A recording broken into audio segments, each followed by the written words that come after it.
Hi there, fellow sea glass lovers. Thanks so much for joining me today. I'm Jackie, and in today's video, I'm going to show you how I made this sea glass mosaic. Now, this one is a little bit different because I made this for someone, and whenever I do a sea glass project for someone, I always ask them, do you want me to include some of your own sea treasures and sea glass? Because if you have a piece of sea glass art, it's more special if some of the pieces in it are your own pieces and you remember where you got them and when you got them. It just gives you a little bit more attachment to the piece. So this person sent me a whole bag of stuff in the mail, and I had all of this different material to work from that I usually don't have because they sea glass hunt down along the eastern shore of the United States on beaches that I never get to.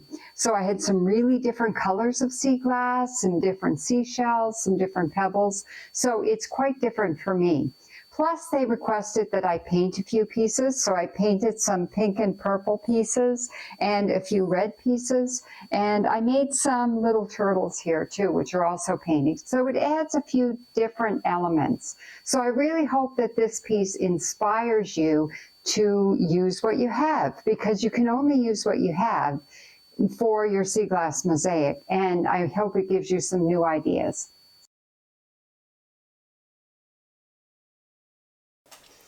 So there's so many ways to make this particular mosaic really special, but the first of which is the fact that the person that requested it sent me all of this stuff, which is so interesting to me because I've got a bunch of colors here that I don't typically get to work with. I've got all this pink sea glass and some really big chunky pieces. I don't find stuff like this where I sea glass hunt. And this color, I don't think I've ever found that color. Just amazing. And all of this cobalt blue, again, some great big chunky pieces, which I do not find where I am. And I have a yellow piece here and a red piece and a little purple piece. Like, there's so much interesting stuff to work with. This person also sent me some sand from the beach where they go. It's very different than the sand where I sea glass hunt. So this is really interesting to me. And I don't typically put sand in my pieces, but it's a special request for this special person. So I put some in a little vial, and I'm going to include that vial of sand in my sea glass mosaic. And they also sent me a bunch of pebbles and rocks from their beach. So that's fantastic, different than what I typically work with. So this is all going to make this piece so much more interesting for me. The other thing that I did was I did a tiny bit of painting. If you've been watching me, you know I've been painting a little bit on sea glass. So one thing I did, this is for a person named Elizabeth, and the beach is their happy place. This is going to be a beach scene. So I took one of my pieces of pottery and I wrote Elizabeth's happy place on it. So what I'm using here to do a bit of painting, I use these Craft Smart paint pens. These are really good for writing on glass and writing on sea pottery. So I use that for the black and for the gold on my turtles. I use some pink and purple to paint on the kite and the dragonfly. I used some green to paint on my turtles. I did a few red pieces.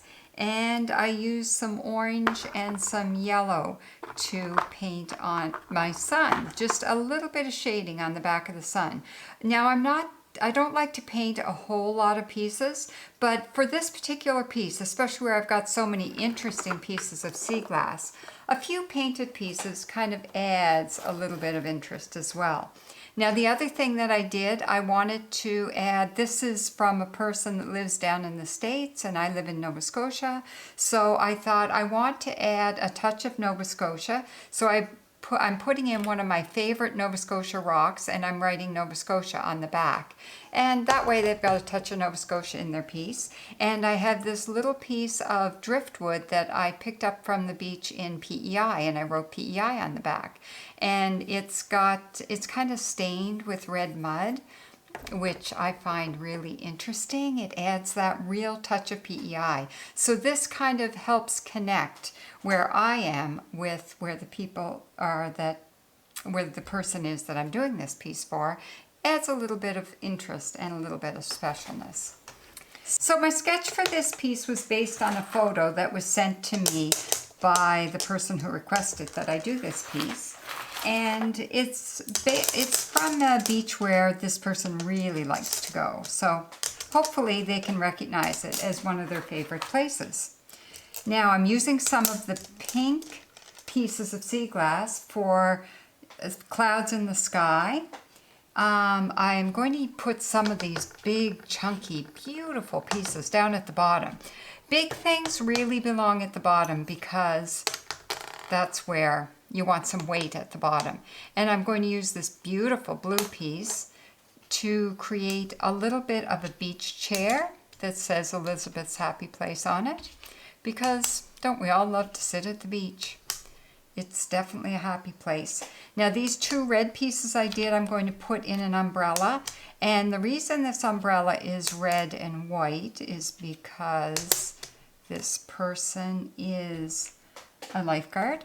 And this is like a lifeguard piece, a lifeguard umbrella. And I'm going to put a big chunky white piece here with the inukshuk on top. I always like to put an inukshuk in.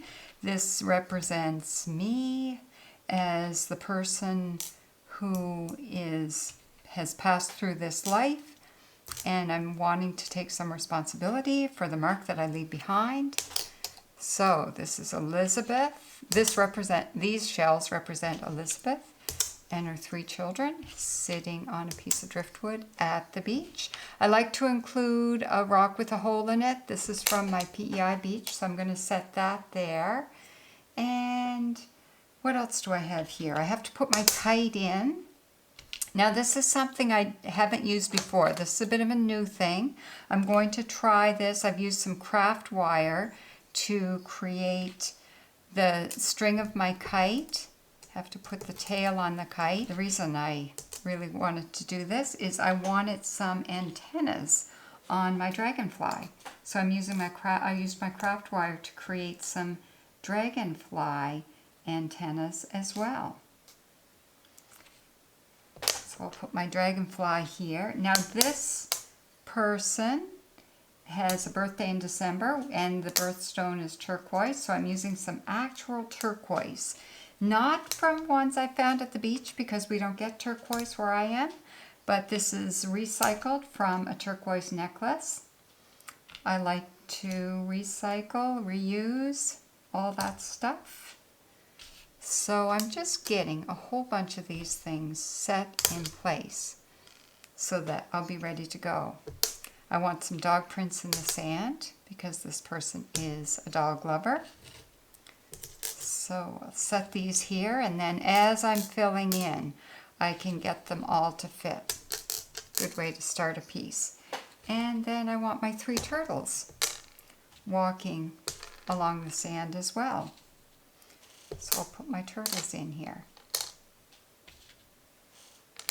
And again, I'll fill them in as I'm going. And I've got all these, I painted a bunch of I did a tiny bit of paint on the back of a bunch of white pieces to use for feet and the tails. And then I've got a little lighthouse up here at the end of this jut of land, because this is going to be all land, water, sky. So right up at the top, we've got a bit of a lighthouse. And I know I want to have a row of trees here.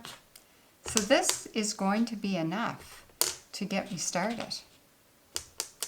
And then I can just work my way through and fill everything in as I go.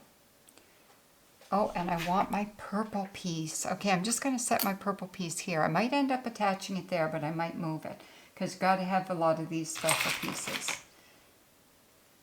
So I'm ready to go.